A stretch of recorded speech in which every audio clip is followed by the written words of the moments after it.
This is lesson 6 on Cantaloupe Island.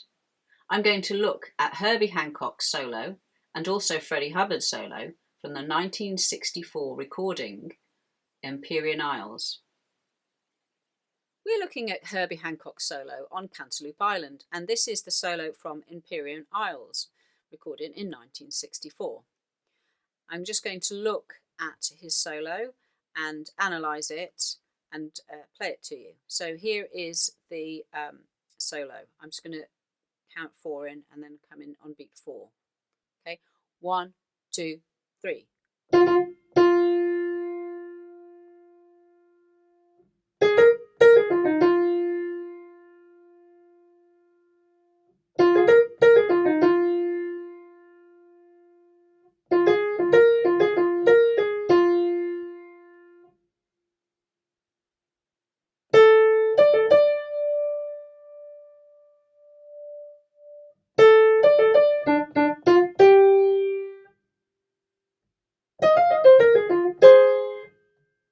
That's the solo that Herbie Hancock plays. And I'm just going to look at some of the ideas there. So the thing that is most striking to me is the repetition of ideas, is the limit of the amount of notes he's playing. He's all keeping into a tiny little area in terms of his range, and a lot of it is derived from pentatonic scales. So the opening phrase, that's our tonic, our keynote F. And that one's all notes are those derived from the minor pentatonic scale on F. Almost the same phrase with slight variation. At that point, it's still the same kind of notes. Again, the rhythm is changing, but the chord is no longer F minor, it's actually D flat 7, and those notes fit as well. And we've got this phrase when we move to D minor.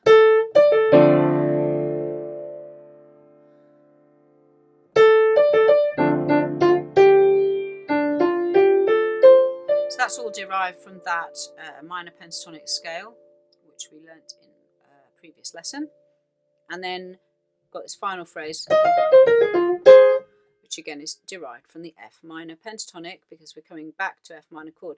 Now what's interesting is about this is the anticipation of the chords. So the final chord of F minor is anticipated. So the chord's actually D minor. So it's anticipated, the phrase is anticipated before the harmony changes. Now most of the time in the band there's a sort of stop, so there isn't actually anything going on, but technically you're still playing the D minor and you've got this. But it kind of works because it's just leading us to the next chord. Exactly the same thing happens in bar 23 in the music, where you've got this phrase that goes, which is to fit a D minor. But at that point where it starts, the chord is actually the previous chord, which is D flat 7. Now if I play them together it'll sound horrendous, but well, not horrendous, but it won't sound how you'd expect it. Actually sounding more pleasant than I thought. But it's anticipation. So if you imagine you've got,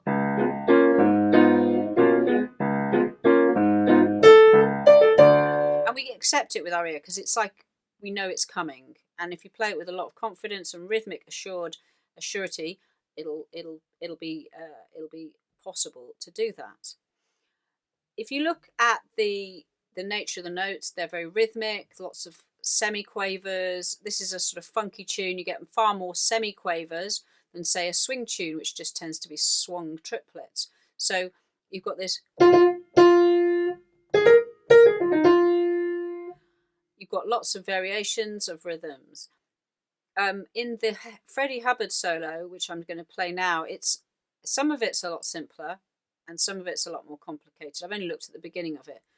But what was interesting about the difference between those two solos was that Freddie starts to swing his solo right at the beginning. So you've got this very straight eights feel. And his solo goes like this.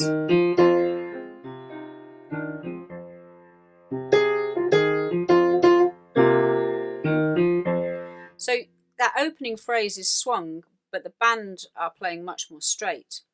And that's a really interesting device. To be fair, it often happens the other way around. When there's a swing beat, you have a system of swung and straight quavers, and that can be very effective. So this is like the other way around. The second half, the second phrase in the Freddie Hubbard solo of the D flat 7 goes like this: 1, 2.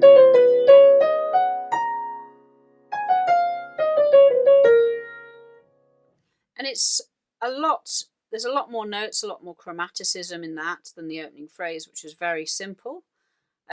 Most of the notes chosen are notes to do with D flat 7. You've got, that's the root, the 7th, 9th, 11th, 13th. And that sounds really beautiful over that chord. And then it just a little scale that comes down with some chromaticism.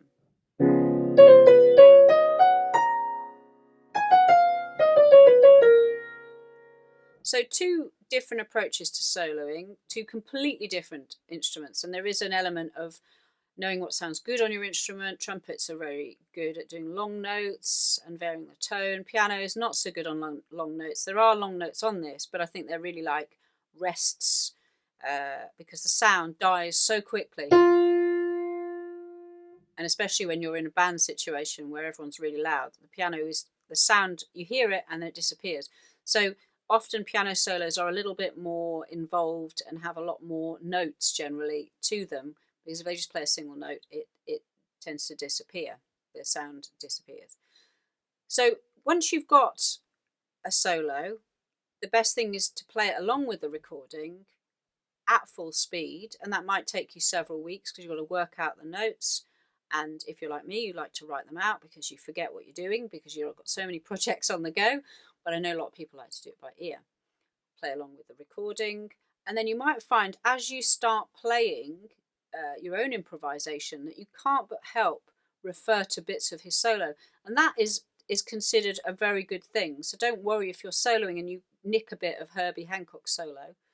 You could be doing anything. For example, you could be at the end of this piece where it's on the D minor.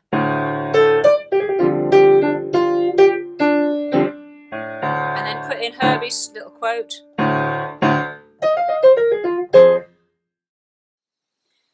So there you have it, 2 great solos written out. You can play them along with the recording, you can learn them, and then when you actually play your own solo, it's absolutely fine to quote phrases from Herbie Hancock or Freddie Hubbard, and they're actually really good devices. And if you do it on a gig or in a rehearsal and someone knows that you've played one of their phrases, it's actually an acceptable thing.